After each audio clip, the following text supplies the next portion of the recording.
Hi everyone, thanks for clicking through to this video today. Today's video is all about the grid method for transferring the outline of a photograph or image that you've chosen to paint from and trying to make sure that it's all in proportion and depending on whatever scale you're using. So on this photo I've managed to find online a software that places a grid automatically onto your image in squares. So what I will do for you is I'll link that below. All you do is upload your photograph, your reference photo, and then the grid appears and you can alter how many squares you want on your image. So here I am, I'm working out how many squares I will need, not how many squares, the measurement of the squares that I will need. So I measure the entire length and width of the canvas.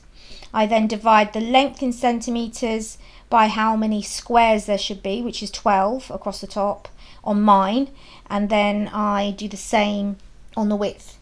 So it's again the measurement in centimetres divided by how many squares. So now I'm marking out 2.5 centimetre squares across the top, and I'll be marking out, I think it's just over 3 centimetres along the width, and then I'll draw the grid. So I'll leave it running as it is now, the video, because I'm doing a voiceover, and I'll turn my voice off and you can just watch what's happening until the next stage.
So now that I've drawn all the markings across all sides for my square measurements, I've now chosen a pastel pencil rather than a normal pencil, because when painting with acrylic it can go over the pastel pencil quite easily and you won't see it afterwards, but it also stands out really well on the canvas for me so I can see where I'm drawing.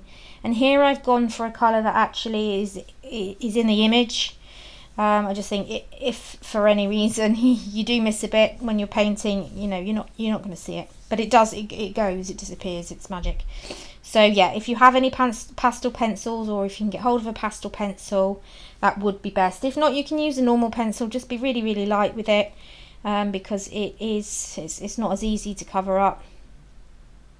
You do see me make a mistake in a bit, but you know, it's easy done.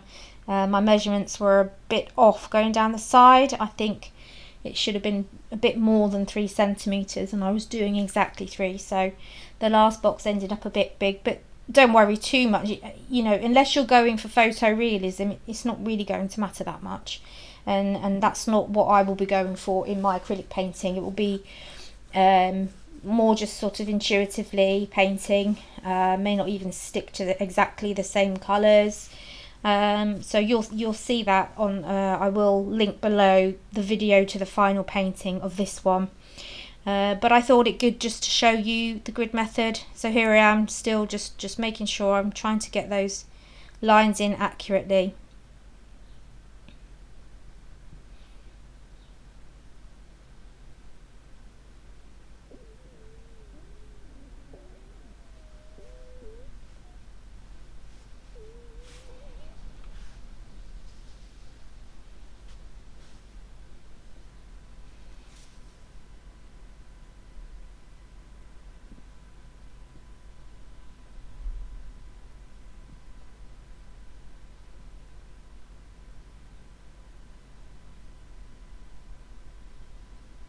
And here we are. This is when I realised my error.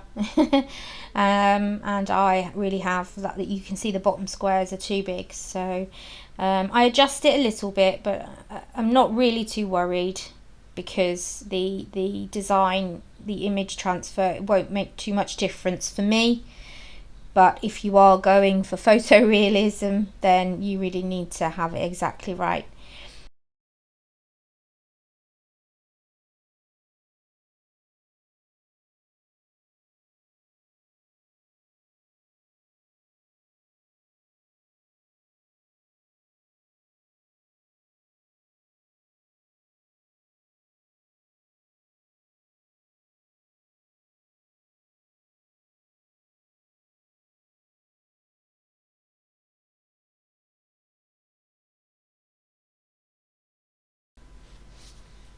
So here I'm starting now to mark in the main parts of the image that I want to include. So I start off at the top just because I don't know why, I just felt like it. It was just where felt right for me. You can start absolutely anywhere that you want to, just as long as you are checking that you are in the right square compared to your image with the grid on. So as long as you're matching it up accurately, it doesn't really matter. As you'll see in a minute, I do the general outline of the flower itself, and I do a very loose marking of the background as to where the lights and darks are. Only because, as I've said before, I'm not going for photorealism, but I do want everything in proportion. I do want everything in the right place, and the grid method really helps with that. I do sometimes not really worry about the grid method and just sketch myself. But the grid method is a really good way to quickly transfer the image and know that it's very accurate. Okay, so I'm going to switch off the recording of the voice now, and I'll just let you watch me transfer the image, and then I'll come back on at the end.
So as you're doing this, there will be times when you look at it and it won't look right.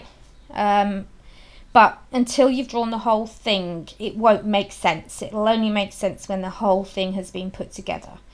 And something else that can sometimes happen is you're looking at the overall image, but you might have missed a particular part when you get painting, and you'll see that when you're painting. But obviously once you've started painting, you can put it in afterwards. It's not a problem. So yeah, you go through a stage of, oh, that doesn't look right, but eventually it will. If you're following the outline exactly as it is, grid to grid, it will all come together in the end. You'll see.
Okay, so now you can see here that the lily that I was drawing, the water lily, it does finally look like a water lily.